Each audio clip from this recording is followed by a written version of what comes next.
Good evening, everyone. Good evening. Hello, all.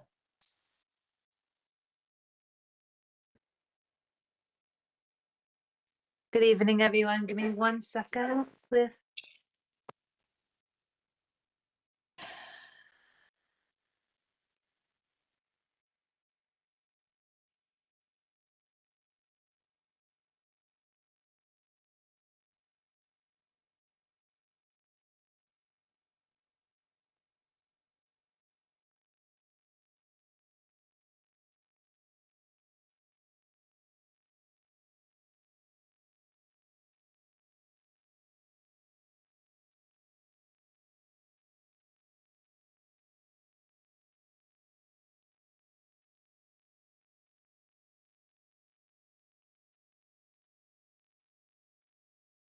Hello, everyone. Hi, Indy. Hi. Hi, everyone.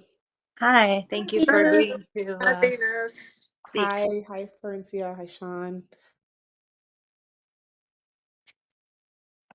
I appreciate how hard you've been working lately, Venus. I've seen you on all the screens I've been on, you've been on. That means I'm doing my job. So thank you just for recognizing. Yeah, no, I appreciate that you have to make you have a sort of broader orbit than I do.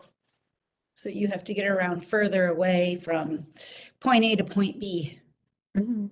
Yes, but CB14 is one of my favorite community boards. So I'm very glad to be working with you We're guys. going for it.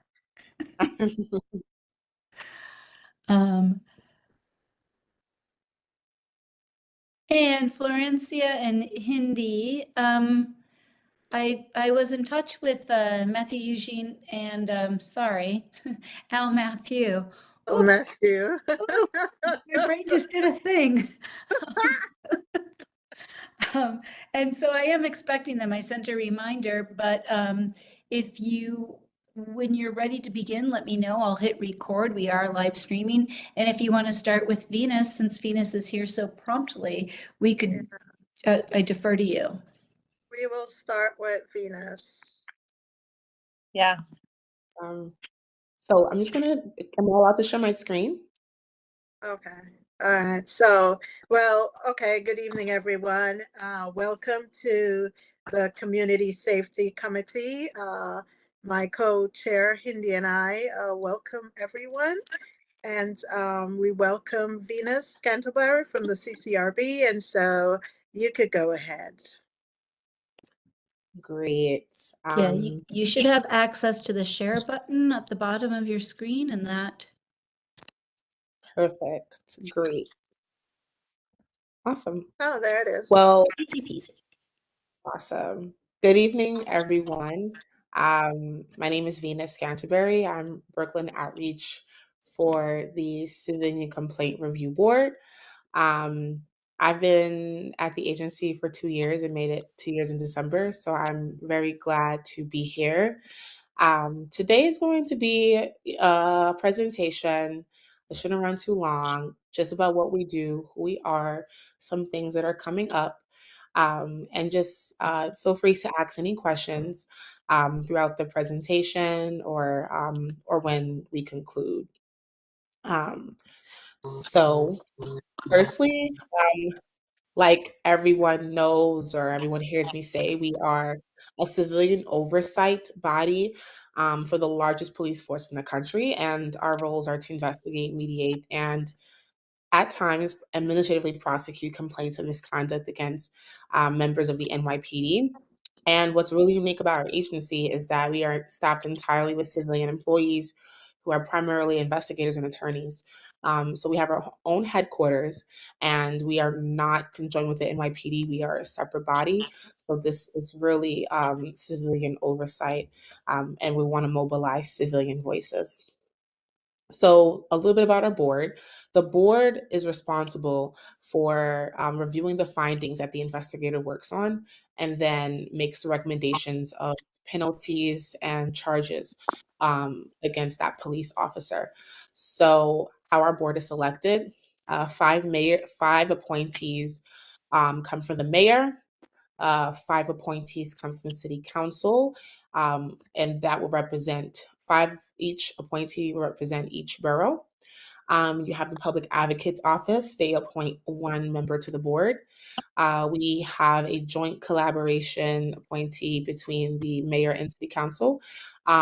This lady over here was Ms. Arborvice. She was our interim board this year, but she has sadly left us in August. And lastly, 3 designees are chosen by the police commissioner with the approval of the mayor. And these designees have law enforcement experience, which is very important because we want to make sure that um, when we're investigating police misconduct, that we have some representation of law enforcement so that they can guide us on the best policies and procedures that the NYPD follows. Um, So we all know the roles of the NYPD, right? It's to maintain order, serve and protect, render aid, enforce the law.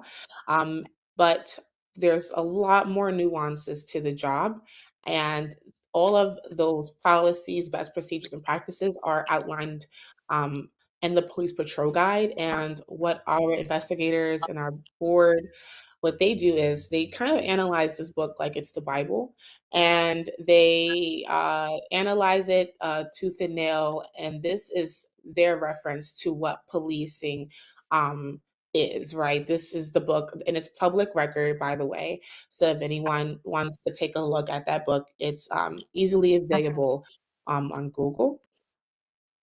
Our jurisdiction, we investigate force, abuse of authority, discourtesy, and offensive language, and we use the term fatal as a helpful reminder. So the first allegation is force. And it's pretty self-explanatory, just anything that's just excessive or unnecessary. And this can look like impact weapons, actions, and even just the expression of a firearm. Often I tell folks that even if an officer was to take their firearm and point at a civilian, that's an extreme act of aggression. So there has to be a justifiable reason as to why, objective, credible cause that will allow that officer to utilize that firearm, even if there's nothing discharged out of it. Um, Abuse of authority. This happens to be the largest complaint volume because it's so vague, right? It's misrepresenting power or influence to gain compliance, and this can look like many, many things. Stops, question, and frisk of a person's vehicle, person, home without sufficient cause, improper entry.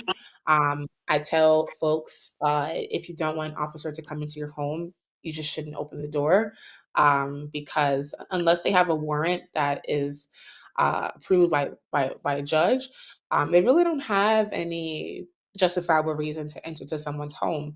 And a lot of times, officers may use the door opening as consent to come in.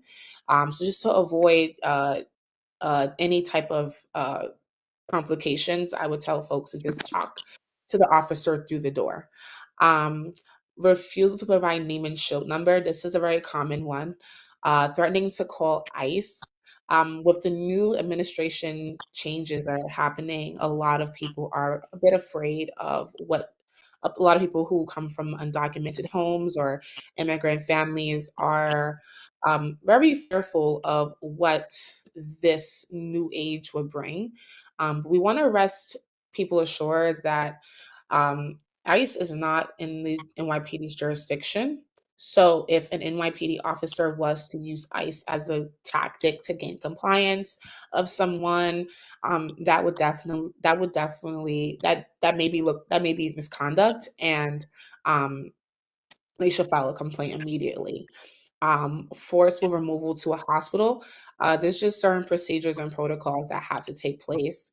They're more so outlined in the police patrol guide, but an officer just can't take someone and remove them from a place and put them into a hospital. Uh, there's a lot more that comes to that point. And lastly, we investigate sexual misconduct and bias based policing and racial profiling.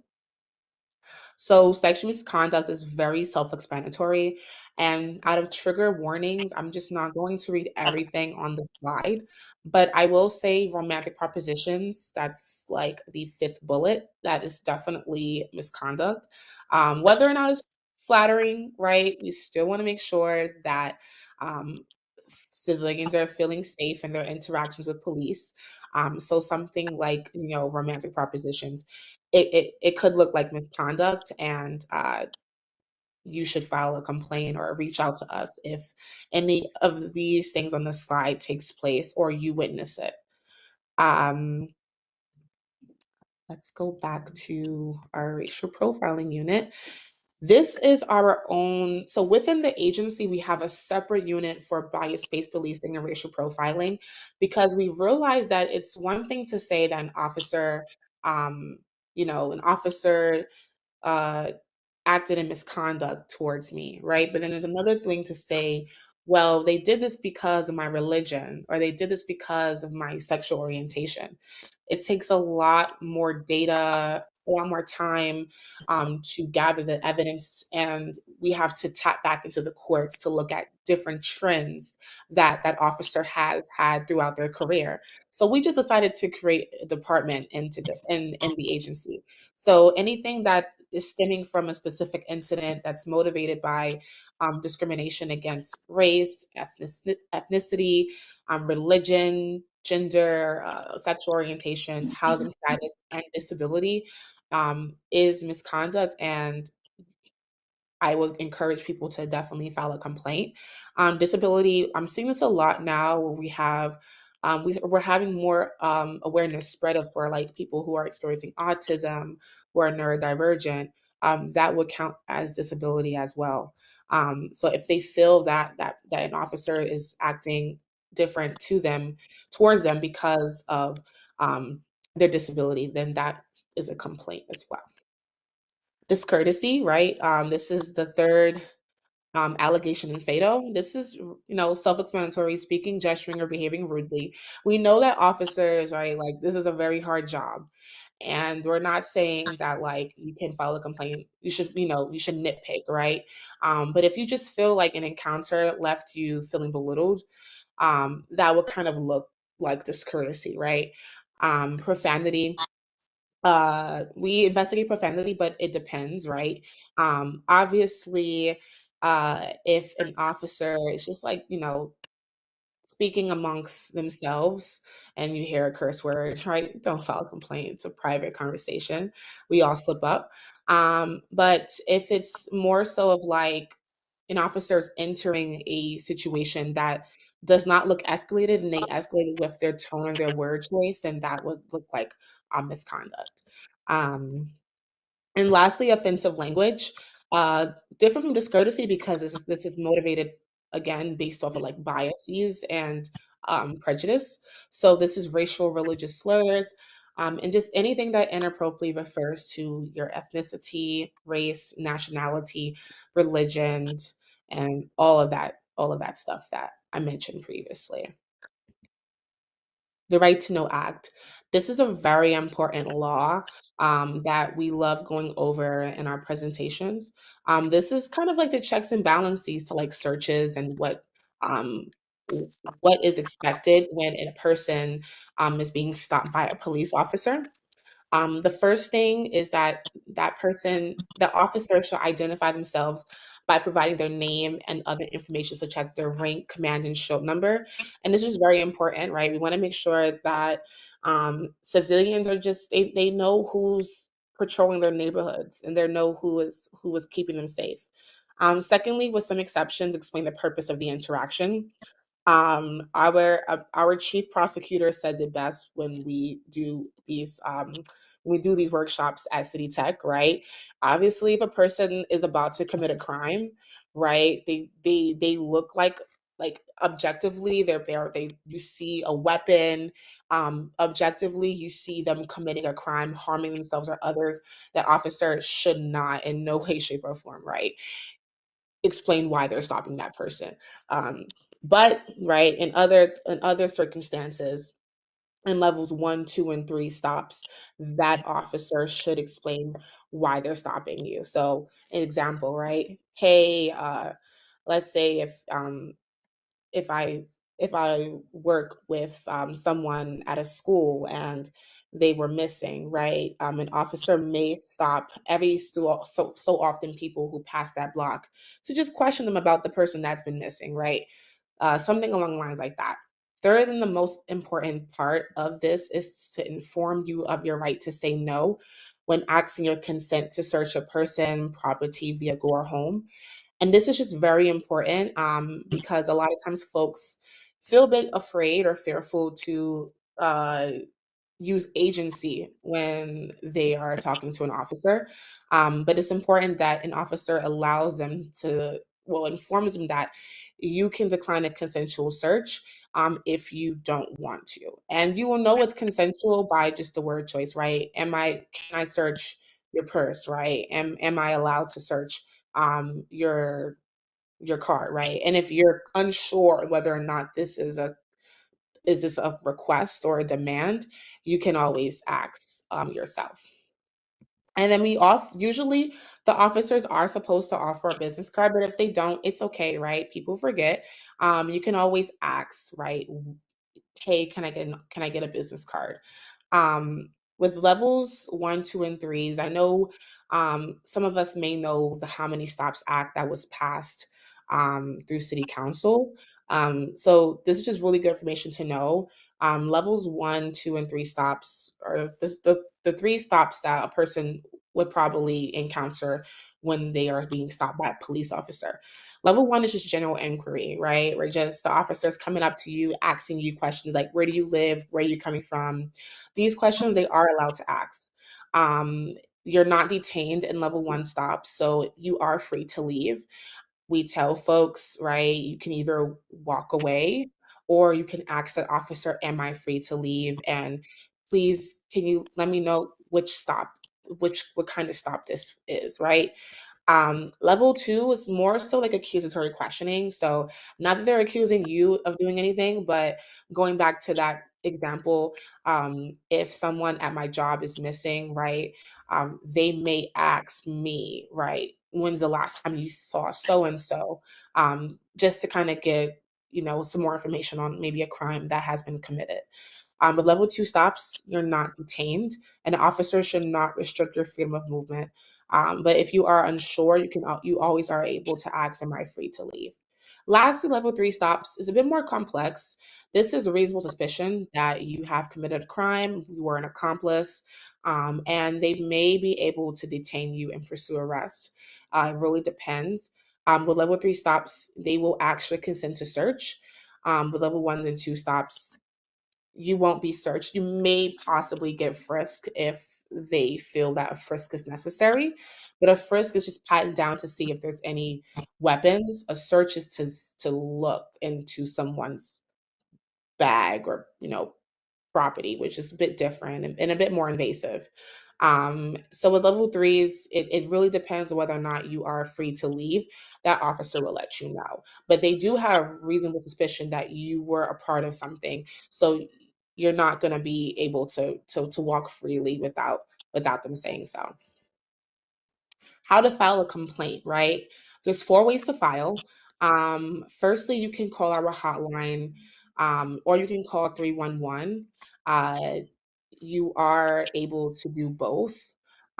Secondly, you can visit our office at 100 Church Street, 10th floor, Lower Manhattan, if you want to file a complaint. Some of our most sensitive cases, I find that people come to the office for, like sensitive cases of like either like extreme acts of excessive force or sexual misconduct. Some folks may come to the office and feel more comfortable speaking to someone face to face. The third and most important, not most important, the most, I guess, popular way to file is online. And this is at our website, nyc.gov/ccrb complaint. This only takes about 5 minutes. It's very easy.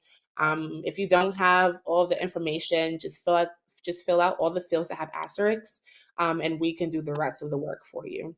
If you see something on social medias, right? We live in the tech world where our phones are personal computers. If you see something, you can always DM us at CCRB_NYC on Facebook, Twitter, and Instagram, and we will get back to you. If you don't want your name attached to that complaint, we can self-initiate that complaint ourselves. And lastly, you can file at your local precinct. If you want to, use a postage-free envelope and you want to actually write it out yourself on the form, you can. NYPD is required to accept CCRB complaints at any precinct. And if they turn you away, that is also a complaint as well. So who can file? Anyone can file. You don't have to live in New York City, right? If you happen to witness or experience misconduct by NYPD, you're definitely able to file. We take complaints regardless of immigration status, and we never ask complainants or witnesses about their citizenship, right? Because that's just irrelevant to us. We want to make sure that we're really recording all of the misconduct that's taken place. And if we have any, New Yorkers who are not as proficient in English, we have all language services available for us to communicate with them. Can you guys let me know if I'm running over my time? Because I can do this all day. You're doing great. Continue. Okay, awesome. So, the life of a CCRB case, right? We know that the city is very bureaucratic, so we wanted to break it down and let you guys see how these cases are actually being taken place, right? Um, oop. Oh, it's not even letting me go there. Well, I can just explain. So intake, what happens with intake is um, the intake department will receive the complaint. They'll reach back out orally, and they'll get another recollection of the complaint. Actually, let me, yes. Uh, So what will happen with intake is, right, we'll determine whether or not it falls within our jurisdiction, which is FATO, right? If it doesn't fall within our jurisdiction, the common referrals are the NYPD's Office of the Chief of the Department, Internal Affairs, or any other agencies, maybe like MTA or FBI, because that's they also have their own entities of law enforcement. With each referral, a complainant will receive a letter via email stating that their case has been referred outside. Um, and each police action that a complainant or victim describes is considered a distinct allegation, even though it's considered under one single complaint, right? Within the intake department, if you have like an active CCRB case, we have a civilian assistance unit. This is a very important unit, one of the most important units at our agency, because it's one thing to experience police misconduct, but we do have vulnerable populations that need extra help. So we connect them to the needed social and psychological support services like mental health, food assistance, legal assistance, and this is this is our way of connecting, of being liaisons of the city, and supporting New Yorkers to the fullest. With investigations, how that will look like. I'm sorry. So with investigations, we interview complainants, we locate and interview any other civilian witnesses, and we obtain any video evidence. We have subpoena powers, and we interview officers. And with this, they must cooperate by giving a sworn statement. And if they falsify their statement, that's another allegation that we may investigate as well. We also have a prosecution unit, right? So our prosecution unit, these are cases that are the most serious, right? So we're talking about extreme acts of excessive force and sexual misconduct. They're tried at police NYPD headquarters, and this may impact an officer standing within the NYPD and consist of discipline and personal actions. The CCB prosecutions are not connected to civil or criminal actions against the PD. So you may not win, you're not going to win money from our or gain money or compensation from our prosecutions. That officer is not going to be going to jail, but this will affect their job, right? So it's affecting their pay. This is affecting their vacation days. It's affecting their promotions. It's affecting even if they're going to be terminated or not, right? The most prominent example of that is the Eric Garner case, right? Sadly, that was a really big win for our agency. Eric Garner was fatally lost his life by an NYPD officer, and our prosecution unit was able to gain the trial commissioner's approval that termination of Daniel Pantaleo was justified for the offense. So that's just what our prosecution unit does. But we just make sure that the most serious cases are being tried in court. After the investigation is done, well, I do want to point out that we also do mediations as well.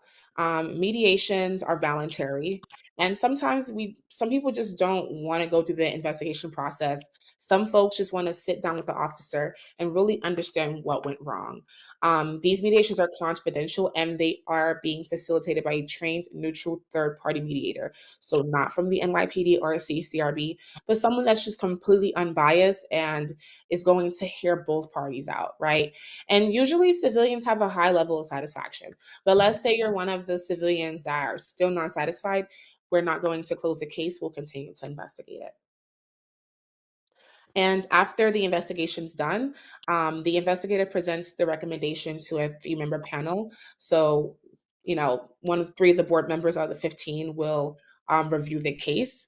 And then the panel will review that investigator's findings and makes a final recommendation, right? And that recommendation goes to the police commissioner, and they do have the final authority to agree or disagree with our findings. We have about a 66% concurrent rate with the police commissioner. So we did a lot better than last year's police commissioner. We're still trying to make sure that rate goes higher. But yeah, that's the work that we do. Uh, Now we're towards the tail end of our presentation. We have a policy department, right? If you want to know more about our investigations and more about the statistics, we have 12 reports a year, monthly statistical, annual, and semi-annual. And we also have issue-based reports. So reports on youth and policing, right? And that report, we found that our data department found that young kids as young as 8 years old were being stopped by police for playing with sticks or jaywalking, things that kids do that maybe they shouldn't be stopped so frequently by police. Our most recent issue-based report was the report on the summer 2020 George Floyd excuse me, and Breonna Taylor protests. And that was a comprehensive report that talked about the findings, some challenges during the investigations, and some recommendations that we proposed to the police department. YAC. So I know I spoke at the community board general meeting last week, but we are still accepting YAC applications. This is a working committee made up of young leaders from the ages of 10 to 18 that want to be more civically engaged, that need an extracurricular, and more so that they just want to flex their leadership skills. They do great team building activities. They act as ambassadors. So our youth has gone to record commercials for iHeartRadio, right? We do youth summits that are youth-led, youth-driven, youth-facilitated. Last year, we did a youth summit internationally for the first time, which was beautiful. We have so many voices from all over the world. This year, we did it here citywide. We had Harlem youth be the target, right? So we went to Harlem. We were hosted by Street Corner Resources, which is a cure violence program that combats gun violence. And they hosted us, and it was amazing. We actually had I think last year, someone sat at your community board, or maybe he does this year. His son joined YAC for this year and was at our youth summit from CB14. So I really do appreciate you guys pushing out the word and you guys encouraging y'all youth to join. Um, Applications close December 31st. I know it's like New Year's Eve. I hope that it could possibly get extended, but for right now, that is the application deadline. And I want to just point out that we're not looking for, the student that has like the straight A's, right? Because in my opinion, I don't think grades are indicative to a child's potential, right? Um, Straight A's are a plus, and we still we love them, but we more so want young people to just really convey to us why you want to sit on the council, right? Maybe you have personally experienced police misconduct, or maybe you just live in a community and you just see it often, or maybe you don't have any experience, but you want to learn more and you're passionate about creating change and passionate about social justice, right? All of those are valid reasons to join the board. And we just really want to encourage youth.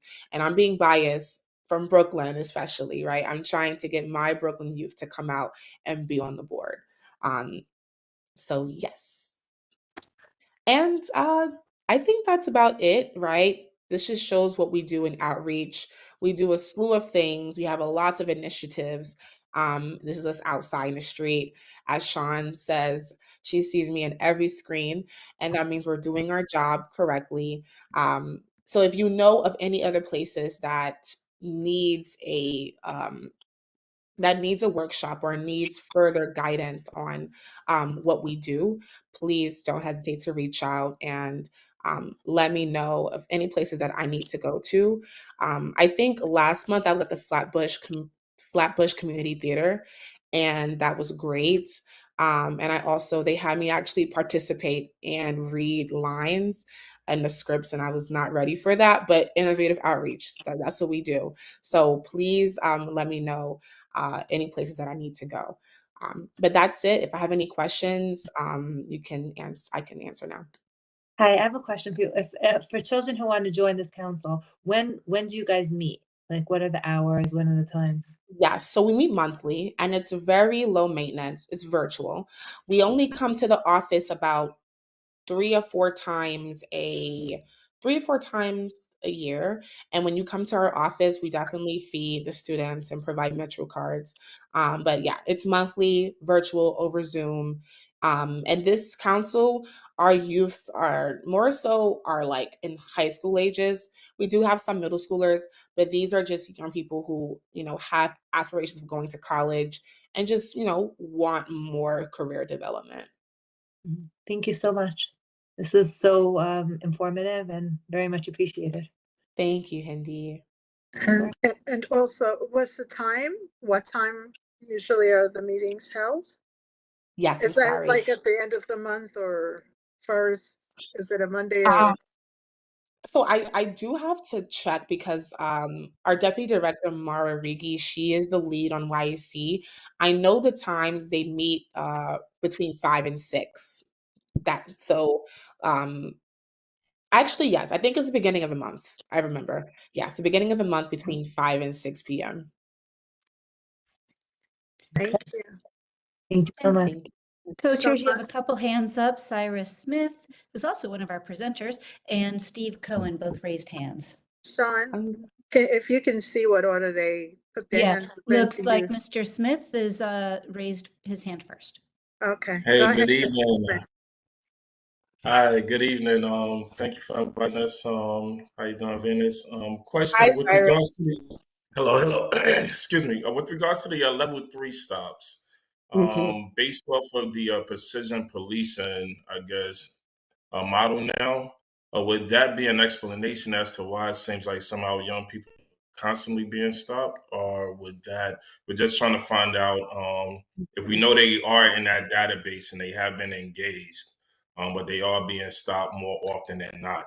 Would three kind of be the reason why, or the level 3 stop, would that kind of be the reason why they're constantly getting stopped, even though we know that like they fall within that precision policing guideline?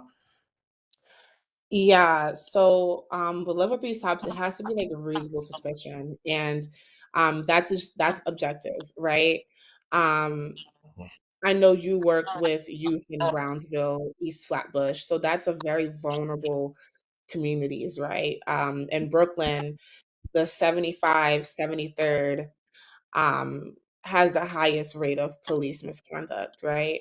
Mhm. So I I'm not gonna say that the level three stops is the reason why your young people are being stopped. I just think that those are just the plights of just growing up in central Brooklyn, Mhm. right? I will tell them that you should let your young people know, right? Um, to ask questions, right, and ask them in a respectful manner, and ask why they're being stopped because the officers are supposed to tell them, right? Mhm. And if they're not telling them, that the exception is if they are in the act of committing a crime, right? But if they're not, then that officer should tell them why they're being stopped. And is that accompanied by with a search or a frisk? Normally, what we're hearing is be probably like more like a pat down, Yeah, or right. So that's just just that interaction. Yeah, but so then that's no. just stop. Mhm. Yeah, I'm sorry. That's like stop and frisk, right? Which Yeah, that it is feels like it. still that has been around for ages, right? And there's still a lot that needs to be done. Our agency, we investigate unconstitutional stop and frisk, right? The Office of the Community Liaison, they also do this similar work. They don't investigate, but um, they do collect testimonies to bring back to the judge, to the courts. But if they're being frisked all the time, that's not okay. And if we should link up and assist your young people into filing complaints, right? If they want to do so, because it needs to be documented uh, Right. in in order for change to happen. Thank you.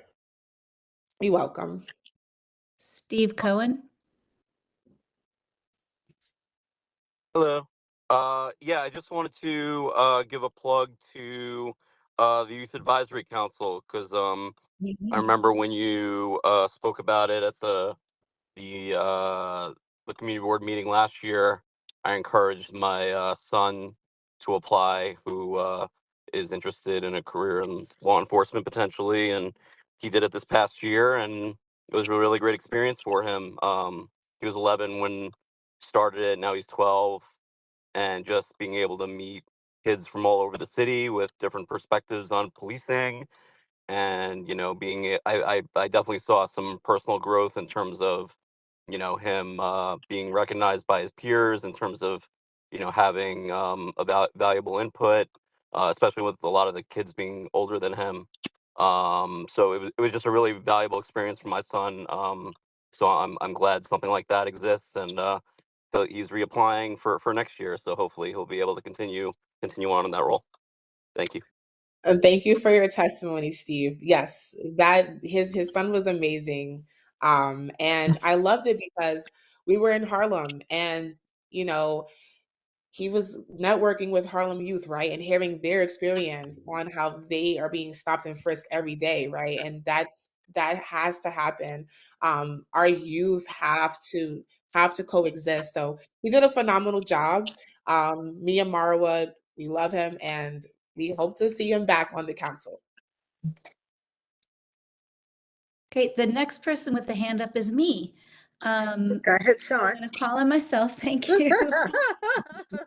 I my question kind of piggybacks on Cyrus's question. Does CCRB sort of track the data? So like, let's say you're looking at a precinct and all of a sudden there's an uptick in complaints and you have to wonder like, oh, has there been a change in leadership or are there a bunch of new rookies there? Or, is there something that we can look into and maybe reach out to the YNCOs and try to have a conversation before it escalates to a CC or, before it escalates to further complaints? Yeah. So unfortunately, I'm not sure. I don't think we track like if there's like new rookies or if any changes in leadership. We only track the complaints activity. So, how much complaints we are receiving in each precinct, the types of complaints we're receiving. We also have the members of service records on our website. Uh, I'm just going to just share my screen so I can show you guys.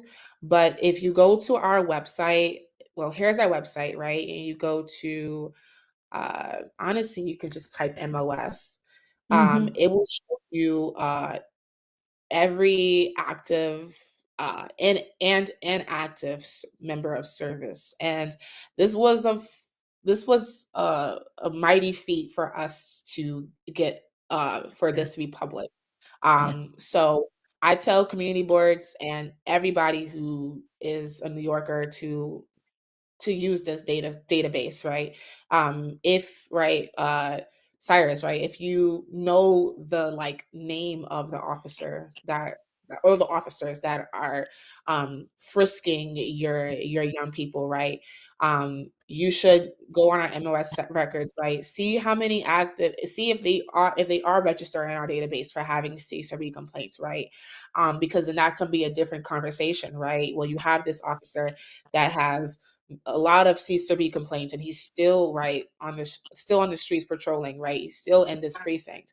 Then that needs to be a conversation that leadership, right, and our electeds have to have on how can we make sure that repeated offenders of misconduct that who are NYPD, what is being done after CSRB does their job, because our job is to investigate it and prosecute, right? But after we give out recommendations of penalties and charges, it's up to that precinct to uphold.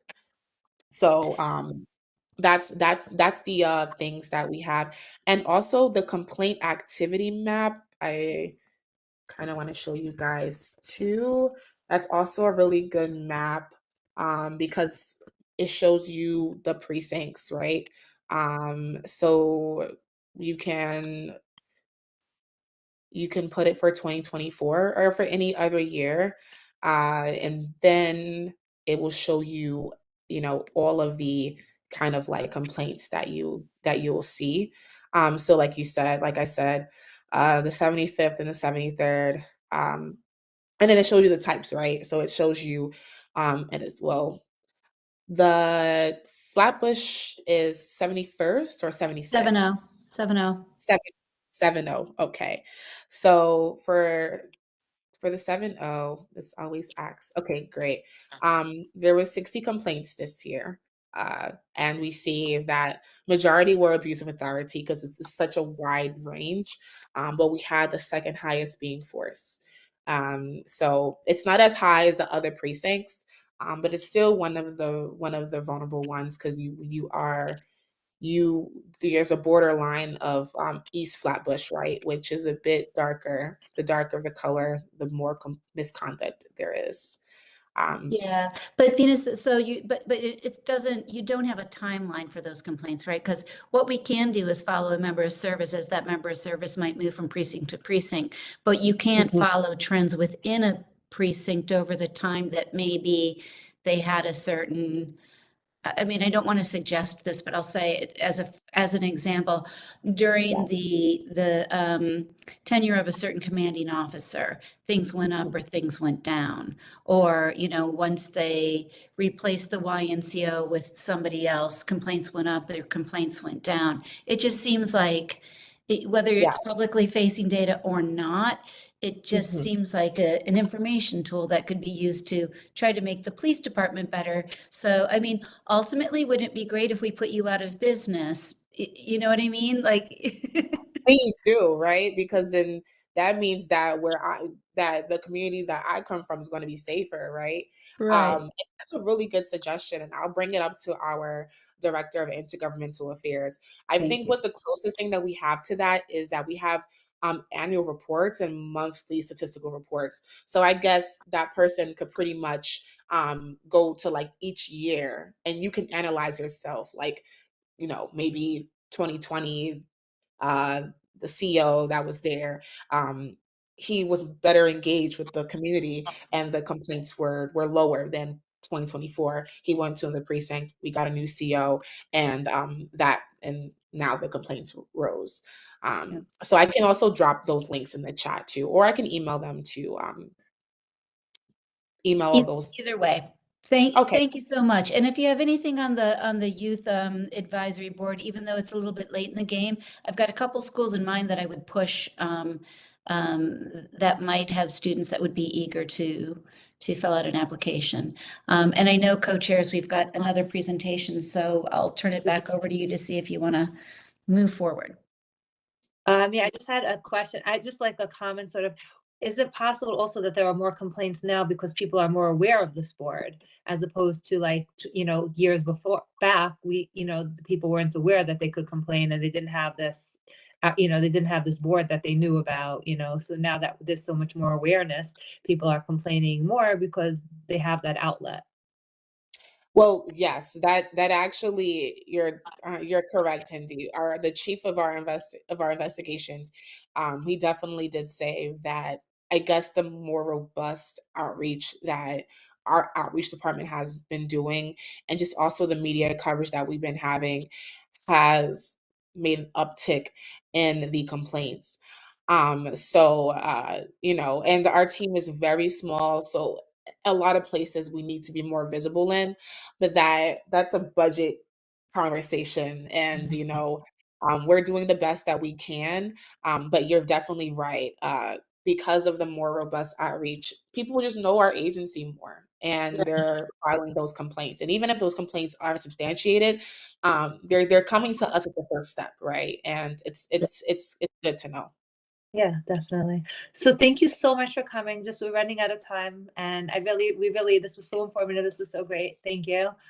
Thank you. I just want to, I would like to introduce our second speaker. I saw that Al Matthew is here.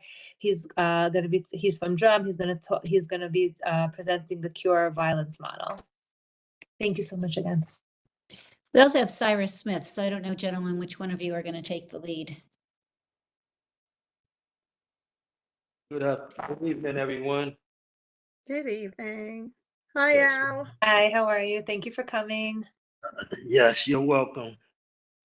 I wasn't really prepared to do any speaking, but being at my fight, Cyrus is there to help you. Yeah. I appreciate the invitation. I'm glad to be in the space. Yes, my name is Al Matthew. I'm the CEO, founder of Brownsville Think Tank Matters. Organization has a Cure Violence site in East Flatbush area. Our office location is at 1486 Flatbush Avenue, near the corner of Glenwood Road.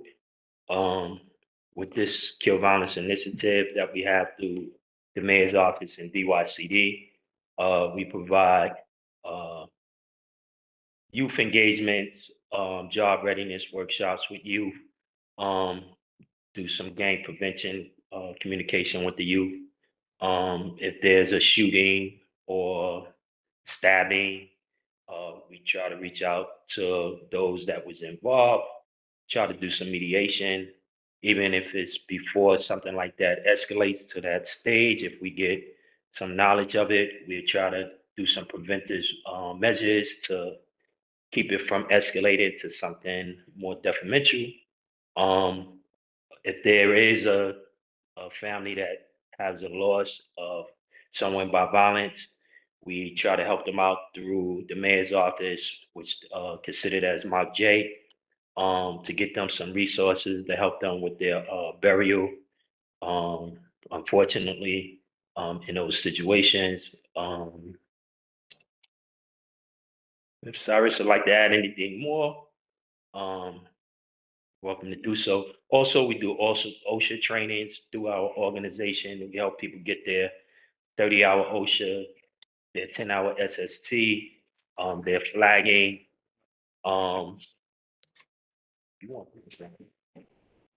their flagging, scaffolding. We also help people get their 8-hour and 16-hour security certification. And the security training is free. Majority of our OSHA trainings are free when we're able to provide them, but the security trainings is always free to community. And we also have an office in the Brownsville section of Brooklyn as well. Okay. Thank you so much. You're welcome. Does Cyrus want to add anything, or is he presenting anything? Or?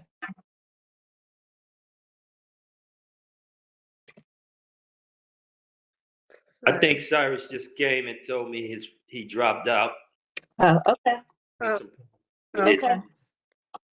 Well, He's in another room, in an office space, but he's in another area. So I tried to tell him he could share my phone with me. But he disappeared. Okay. yeah. I wanna thank Al for Al doesn't say as much. They do a lot, especially for the Northern Section Region 1. Al does a whole lot. They're very active during the entire weekend of the Labor Day, starting from the Thursday. Well, they're active every day, but especially those days, Thursday, Friday, Saturday, Sunday, Monday. And I have to say, thankfully, we have not had, but Al, you and Sean, you can certainly let me know, the shootings, the stabbings, and that kind of debauchery have really gone down since they're there to they work with the 70 precincts officers. You call Al when we have shootings and serious, where the community is outraged. Many times they're there. I have called Al myself, and he has stopped things from happening. So yes, and I've seen them in action, and also the organizations have hired folks that have, right, Al? You hire folks okay. You should tell more about. Okay.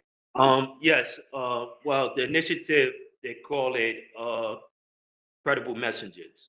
Yes. And what that consists of is hiring people that may have had some dysfunctional backgrounds and trying to get their lives back in order. I'm a product of that myself in my youth. Was in the street life as one point in my life, and then realized that wasn't working out well for me, and knew I had to do some transformation and change and transition in my life. And glad that from the higher power that I have the opportunity to give that same in return to others. And that's where, what Ms. Florencia was speaking of, we hire people that's credible messengers. Sometimes, I disagree to a certain degree when they say somebody that had a troubled background, because sometimes with what I've learned from the years of me doing an observation. I'm also a licensed master barber, and I've been owning a barbershop for 30 years in the Brownsville community, and having conversations and seeing how it leverage with others that may not even experience a street life or a prison or anything, and seeing their perspectives of how their concerns about where their living conditions are in their community, and want to reach back and help others not to go down that path. So, I really push back and have a resentment on when they say credible messages. The most informative person that can reach somebody is somebody that's been through the same life challenges as that person. So to a degree, it does matter, but to a certain degree, I think having others that may not experience that can also give some insight on why they didn't go down that road. So, Yeah. Wow, I love that. Thank you so much for sharing that. With so much respect for you. Thank you.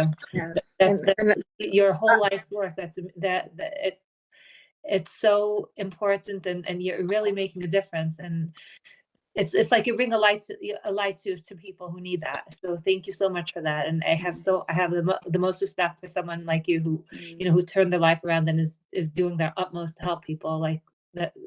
I have no words. Thank you. Mm, You're yeah. welcome. And Thank you. Here, we need more role models, male role models like you. thank you. Thank you. Welcome. Yes. Thank you. And I saw that Sean had her hand up. And before I call in Sean, good night, Gail. Thank you. Before I call in Sean, I want to say that I appreciate, thank you, Al, for asking me to be a part of the interviewing committee with folks from the mayor's office as well. And I have seen so many of these young people. Let me tell you, Gail, Sean, Hindi, everyone on here, that their lives have turned around, the things they do, and they mentor others. I am so proud of these young people. And thank you, Al, for all that you guys are doing. Really, truly. Thank you. Yes, thank you. And I'm glad you mentioned that because there is a hiring panel that we have to go through a process, and it has to be a member on the panel from community. It has to be somebody from the community that's of a clergy background, as well as someone from the city agencies to sit on the panel, and myself and the program manager and Cyrus. We sit there and we go through them with resumes and find out if they're really vetted in their community and if they know the what they consider hotspots like region and I think it would Woodruff. Newkirk, Woodruff, uh, Ocean and Church. Yeah. It's like areas that they consider catchment, and that's a part of our catchment areas. That's the other part of this. We have to pick an area where hostile situations may be occurring, and we go there and try to bring the temperature down in those areas and reach out and offer the resources that we can provide in community to get them off the corners if they're hanging out on corners doing certain things that subject them to might see a prison life or early grave. Yeah. So that's the preventive work that we put ourselves out to do. Yeah. And lately, the junction, Al. Anyway. Yes. Yeah. But I know Sean had her hand up. Sean, I don't see you, but I know you had your hand up. Thanks, Florence. Yeah, and I'll join the chorus singing your praises, Al and Cyrus. I mean, I call you for things that are a little bit out of your catchment area, and you're always responsive, and you guys show up everywhere. I really appreciate the support that you give to Community Board 14, both to the board and to the community at large. But you were kind of talking about what my question is in terms of bringing people into your organization. I learned something about the hiring panel. I didn't know that existed. That's cool. But how do you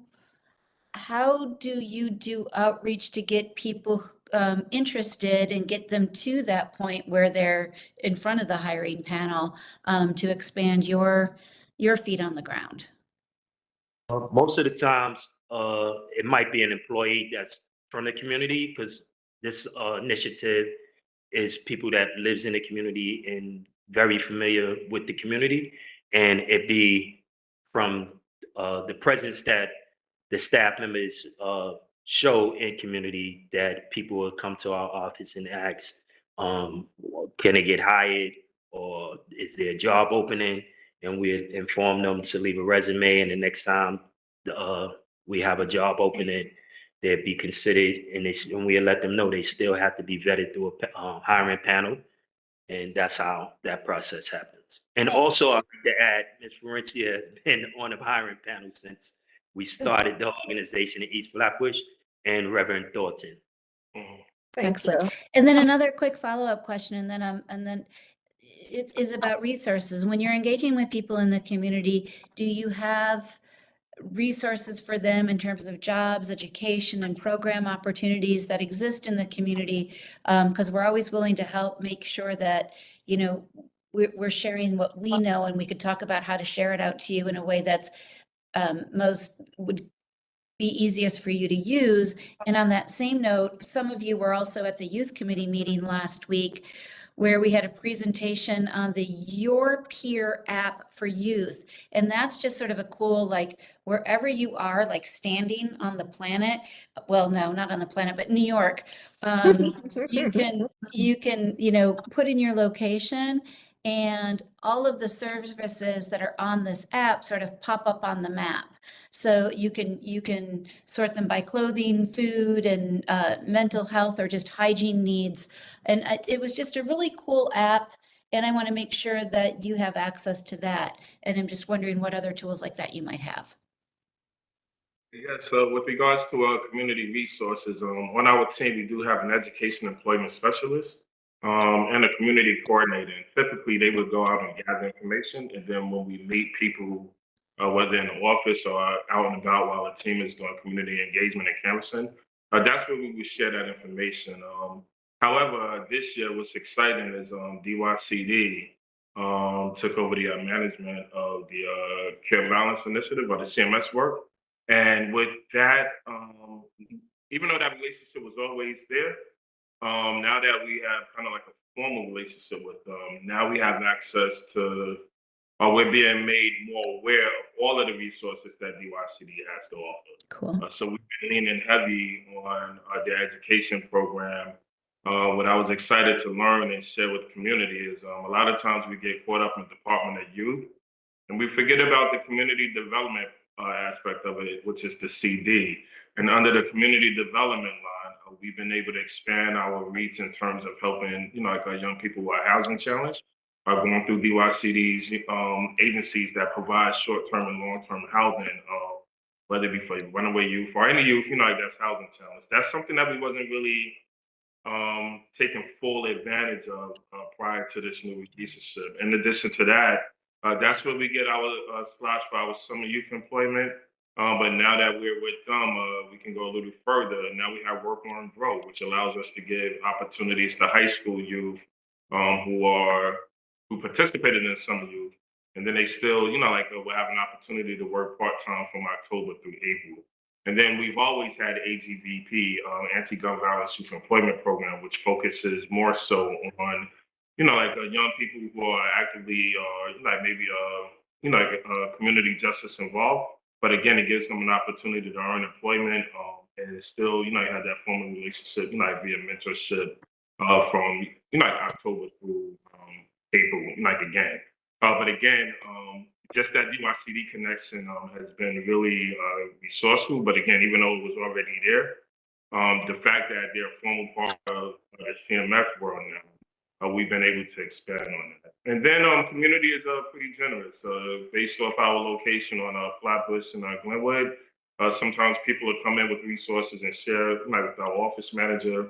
Like they'll fly a poster, we'll get information like from the councilwoman's office, like the assembly's office if they're having events. I know the congresswoman is having like a job fair. I think this Friday. Well, all of the congresswomen, not the congresswoman, it's a joint effort at City Tech. So we get information like that, but getting it to the people and maybe being a little bit more intentional is different. And then lastly, I just want to share. The organization has two facets of community that are services. So we are very intentional with working with young people who are considered to be high risk. So those would be, you know, the young people that's definitely justice involved and engaged in, you know, some challenging behavior. But then we also deal with the community at large. And then with the community at large, that's what we would provide more, you know, kind of like generic information to the community. But then if they come into our office, they can have an opportunity to meet one-on-one with our education employment specialist. And you forgot that also Florencia also brings the things from CB14. Yes. Yes, absolutely. So CB14 is one of your resources. Absolutely. Then just quickly, I just also wanted to share with regards to incidents that happen in your district. A lot of times, like we share when we have an opportunity that one of the most difficult things to get credit for is prevention. But a lot of the work that takes place is when something challenging does happen in community. Our team members are, you know, really hands-on making, you know, the best effort possible to minimize retaliation. So when things do occur, like part of the work is also like to, be as thoughtful as possible to try to minimize the retaliation. So that's another part of the work that sometimes doesn't go noticed. But then that also, to Ms. Florencia's point, that's where you can see, the data. Because if something happens, the real sweet spot, unfortunately, is if you have an incident, in community, if you hear, something happened on a Thursday, if you don't hear nothing else about it in that area, that means that, there was successful mediation and de-escalation. But if you hear something happen on Thursday, then unfortunately something happened on Saturday, it's an ongoing. But that's another way to gauge, the work in terms of if you're hearing things going on in the community. Can't prevent what happened. When it happens, but you can have some sort of influence or success on minimizing the aftermath. Yeah, I would like to add also that a lot of the insight also comes from the 7-0, as I forgot one of you mentioned about us working with the 7-0. I believe it was Sean. We work closely with the 7-0 inspectors that was there since we've been working in the East Flatbush community. We have a great relationship with the 7-0 officers at the precinct. A lot of times they would give us insight on certain situations that's happening, and they will ask us to go over in that area and speak to the youth or individuals, maybe somebody older, and see how we can de-escalate something that they may have got firsthand of, and trying to not see that person be locked up or incarcerated, and they give us the first opportunity to go and try to have a conversation with those individuals. They say it often in lots of different settings. They talk about the value, your value in the community, from community affairs to the NCOs to the COs to chief up at at the borough. I know they all value your work and the assistance that it provides them, and not having to go out to answer that Saturday incident because you took care of the Thursday incident. So, and I saw Venus had a hand up. I don't know if the co-chairs could see that, but Venus's hand was up and now it's down. I don't know if the question was answered. Venus? Oh, I just wanted to jump on the wagon and and echo praises for Drum. They're one of our colleagues. When Cyrus asked, "Hey, can you come to this event?" I'm there. They invited us to table to share resources, specifically in Brownsville. They are a staple in that community. And I don't live far from Brownsville, so they're a staple in my community too. And we really do appreciate Drum. They've been working with the agency before I even got here. So they really know what it means to do the work and roll up the sleeves. So thank you guys. You're welcome. Thank you. Yes, and I also want to say thanks for all the young people that have come out to help. Every time I do outreach, our organizations do outreach within the Flatbush area, whether it's Regents, Woodruff, Church, and Ocean, wherever it is. Al's guys are always there helping to, from feeding the community, breaking down boxes, cleaning up boxes. And I want to thank Sean too, because Sean lets us know what are the do's and don'ts.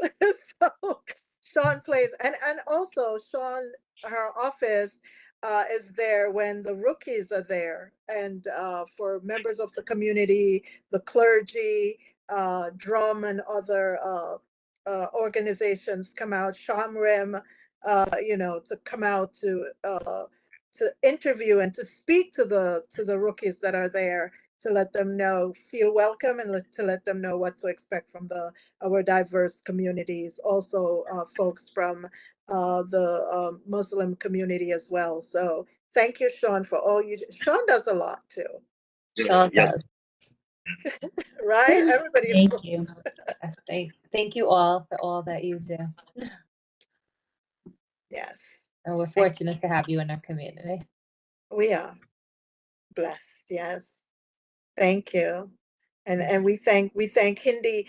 Some folks don't know, but Hindi has joined us out there when we're doing community responses or shooting responses, actually, shooting and homicide responses. So Yeah, we try to change that narrative from shooter responses because that can be a stigma of I know. What is it called that's why now? we say community responses. Community. Yeah. Well, Yeah, that. because we Yes. would like the community to come together and be a Yes. part of, a That's solution. it. That's Because it. We've done I've that. learned when people hear shooting responses, and if they're not aware that a shooting, they'd be like, where that happened at? Oh my God, I didn't know that happened. I live on the block. No, I ain't going over there. Somebody got shot. So I Yeah. looked at the fear factor of that and started putting Yeah. on our flyers. True. Yes. So Community. That's actually what we've had on our flyers is community responses. And I'm grateful that everybody joins in the bid, the King's Theater, what's the name of Catholic Charities, the DA's office.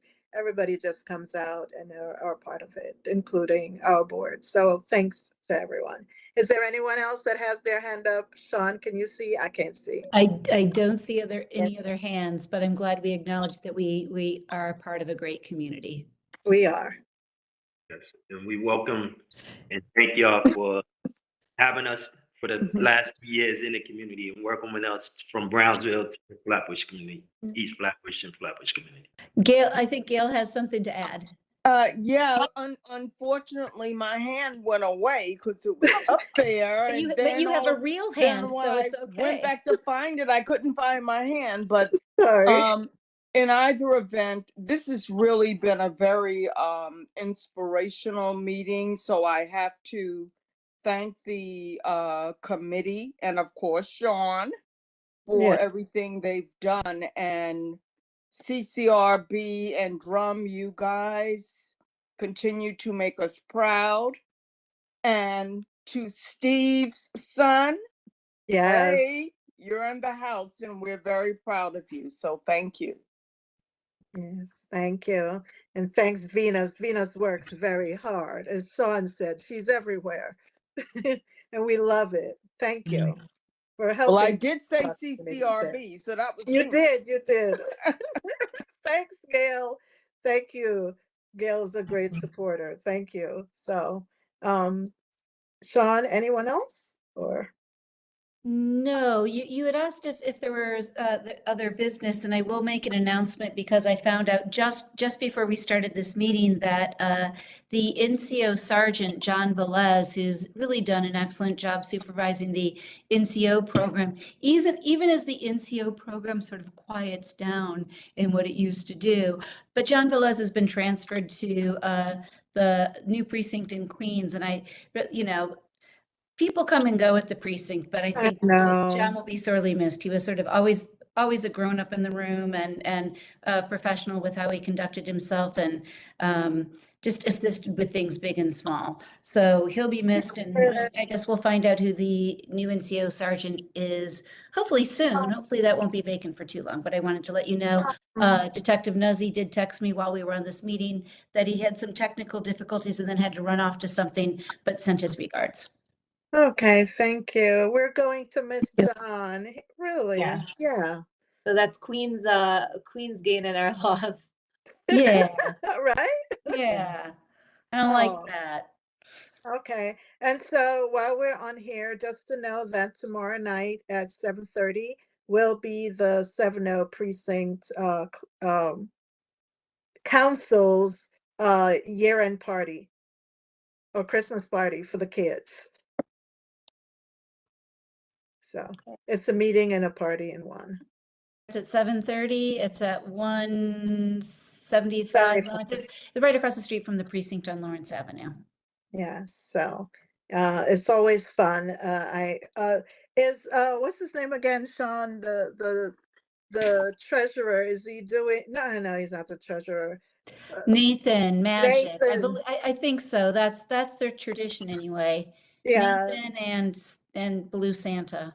Blue Santa will be Newsy. Nice. And Nathan does you know, he entertains the children. He does an excellent job. Yeah, and really it's families from the community shelter, and the kids are always super excited, and there's food and presents, and Yes. it's a nice community event. Yes. Yes. And the officers usually get the kids from the shelters, and there are others in the community that are in need. So they're usually invited, their kids are there. So if you can, and there are enough toys, but whatever you want to contribute. They're collecting coats in January, by the way. So is that all, Sean? Because I can't remember everything now. They're doing a food And drive too, non-perishable food, canned goods and non-perishables. Yes. Okay, so if you have any, you can always drop it off, and you can bring it on that day if you're in town and so can- on. And you can also bring it over to the community board office if that's Yes. easier, and we'll have one of them pick it up, or we'll drive it over to them. That. Yes. Anything else, Hindi? No, I think you said it all. Okay. All right. With that being said, so it's 7:44. Is it too early to dismiss, or that's it? No, you can let people reclaim their time and get some of their gift wrapping done. Yes. So thank you very much. Thank you all. Thank you all for coming and joining our meeting. Mm. And thank you to the presenters for such an inspirational and informative speeches. And we look forward to working with you over the new year. Thank you. Thank Yeah. you. Everybody have a happy Thank you. holiday.